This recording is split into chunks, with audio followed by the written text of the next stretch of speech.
Hey guys, today we're going to be talking about the major scale. Uh, that was a C major scale. So, to build a major scale, you pick a note. In this case, we'll pick C, and there's a pattern of whole steps and half steps that you can follow to build a major scale from any starting note. And that is starting from C, whole step, half step, whole, half, and you'll get back to your starting note. So, another important thing to think about with that is the scale degree, or like the number name of each note. So, the first would be a 1, 2, 3, 4, 5, 6, 7, not 8, 1, because you're back at your starting note again. And then I can start and keep playing that same scale, and keep going forever if I wanted to. It's important. There's other names for notes too, like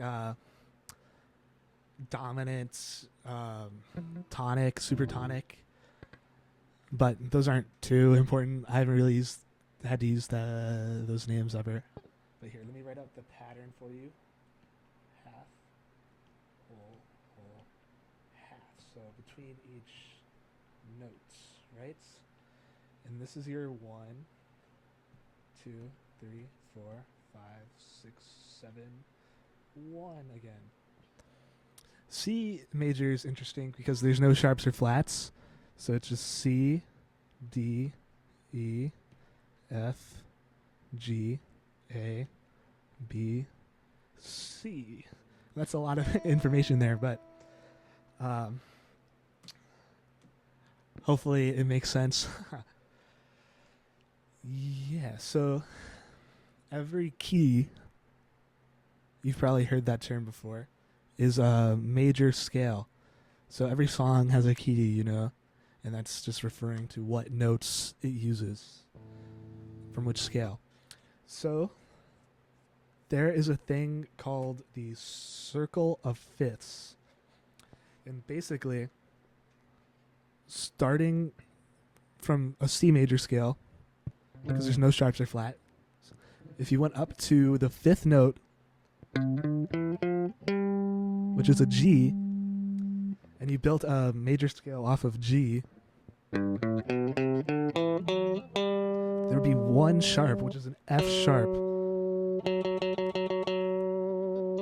And if you did the same thing from a G major scale, you went up to the fifth note, which is a D, you built a major scale off of that.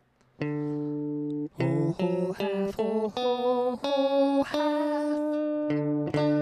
Well, I'm a little out of tune, but that scale would have 2 sharps. In reverse, there's a thing called the circle of fourths, which is like the same thing but for flats. So if I went up, started at C major scale, and I went up to the fourth note, which is an F, and I built a major scale again off of it, there would be 1 flat, which is the fourth note of the scale. And if I started on that note and I built a major scale off of B flat,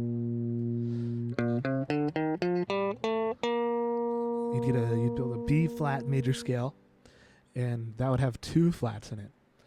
So that's kind of where key signatures come from. So 1 sharp, G major, 2 sharps, F sharp, and C sharp, D major. And in reverse, 1 flat, F major, 2 flats, and then you can keep doing this for a while. 2 flats, B flat and E flat, that would be a B flat major. Another interesting thing to know is, with flats at least, the flat before the second flat you add would be like the name of the scale, if that makes sense. It probably doesn't, but that's okay.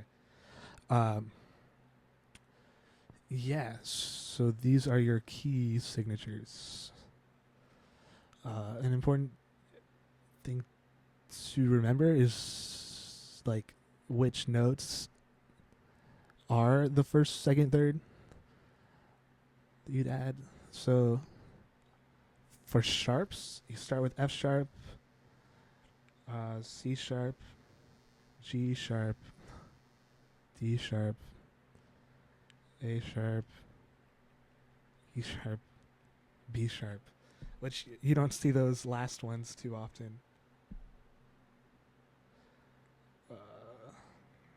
It's pretty uncommon. Usually they stick to like the first few keys for horn players because that would be a lot for them to do.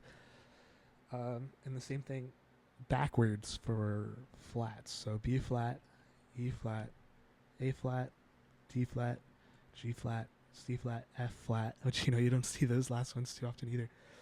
But yeah, that would be the order that you add flats. So F sharp, C sharp, that's D major, then a G sharp, E sharp. There's kind of a pattern to it. Then an A sharp, which I'll just write down here. Then an E sharp, B sharp, right? This would be your, I don't even know scale.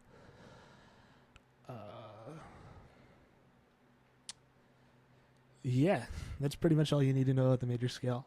Very important. And I'll leave it at that.